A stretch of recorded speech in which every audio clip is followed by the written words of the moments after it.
quand on travaille dans ce métier, on est obligé d'être passionné. C'est un produit qui est tellement passionnant, qui est tellement merveilleux.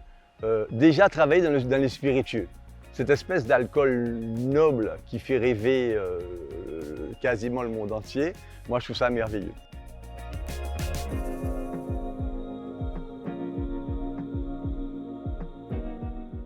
Hervé, tu es le directeur de la distillerie Damoiseau, qui est située à Grande-Terre en Guadeloupe. La distillerie a été achetée en 1942 par mon grand-père, en pleine guerre mondiale. À l'époque, c'est beaucoup plus petit, vous en doutez bien, on produit 20-30 000 litres de rhum maximum. Et donc, ils trouvent ça mignon, charmant. Et voilà comment la famille Damoiseau devient propriétaire d'une distillerie 80 ans après, puisque cette année, c'est nos 80 ans.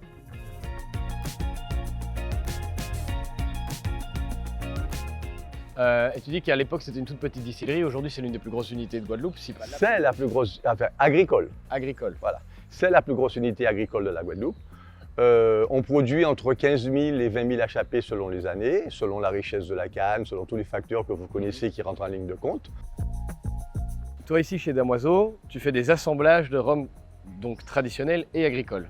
Damoiseau a une grande habitude de rhum agricole, mais pour autant, on avait une demande de la clientèle qui nous demandait si on voulait faire du rhum, si on ne pouvait pas faire des blends, parce qu'ils trouvaient que ça apportait quelque chose. On a fait des essais et a priori, ça marche plutôt pas mal.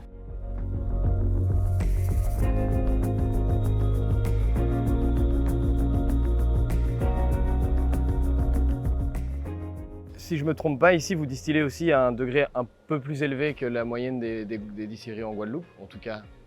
Ah, c'est un choix, allez, on dira presque philosophique. On travaille avec un ingénieur et avec cet ingénieur, nous on a estimé que pour pouvoir enlever les éthers et les acidités volatiles du rhum qui sont difficiles à digérer, de mettre beaucoup plus de plateaux de concentration, d'évaporation, etc. Mais par contre, si on veut arriver à enlever ces impuretés, il faut qu'on distille très fort. Donc effectivement, Damoiseau coule son rhum entre 86 et 88 degrés. Pareil, on a essayé de nous imposer de distiller à moins de 75 degrés comme les AOC, ce que nous ne voulions pas. Donc il a fallu qu'on se batte, il a fallu qu'on aille voir un commissaire européen à qui on a expliqué notre méthodologie, ce en quoi on voulait arriver et qui a fini par la comprendre. Et puis qui a dit, écoutez, si la Guadeloupe a une spécificité différente de la Martinique, il n'y a pas de raison de ne pas leur donner ça.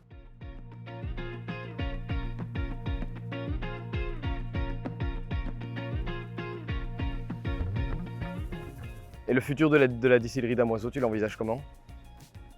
Qu'est-ce que tu aimerais faire? Alors on doit construire un chai pour pouvoir faire plus de fûts, parce qu'on sait que l'avenir, c'est aussi d'avoir plus de millésimes de rhum vieux. C'est l'avenir, donc je veux dire, puis il y a une niche, il faut y aller. Une distillerie est en perpétuelle évolution.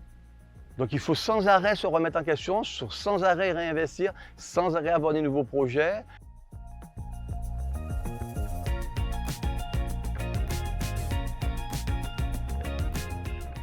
Depuis quelques années, on voit un regain d'intérêt par les consommateurs pour le rhum.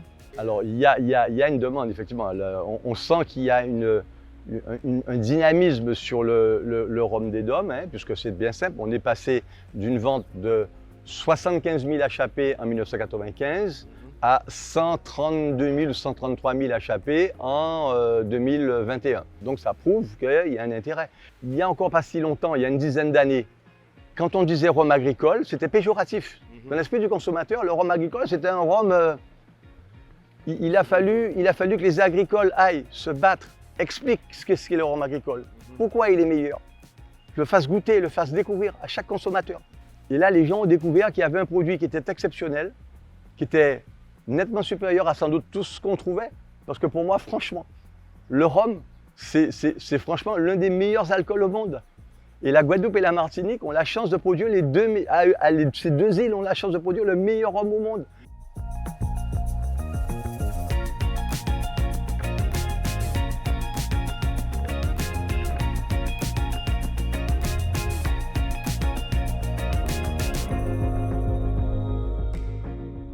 La législation européenne autorise jusqu'à 20 grammes de sucre dans un rhum. Est-ce que tu penses que les rhums agricoles, ce sont des rhums qui s'adressent plutôt à un public de connaisseurs, qui sont moins facilement accessibles que des rhums plus classiques, ceux qu'on trouve sur le marché, qui sont plus sucrés, qui sont...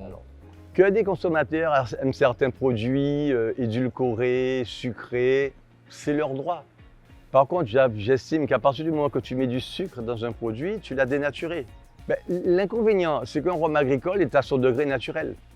Et du fait qu'il ne soit pas sucré et qu'il soit plus brut, donc c'est plus compliqué pour le consommateur de l'apprécier comme un rhum sucré. Nous, rhummiers des Dômes, on est resté des puristes et donc il n'y a absolument aucun ajout de sucre dans nos rhums. Tu ne pourrais pas l'appeler rhum agricole si tu... On ne pourrait pas l'appeler rhum de la Guadeloupe, rhum de la Martinique, rhum de la Réunion si on rajoutait ces fameux 20 grammes.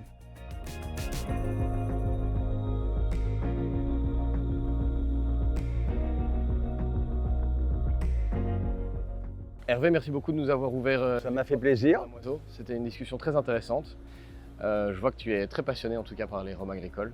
Ouais. C'est ce serait le comble de ne pas l'être.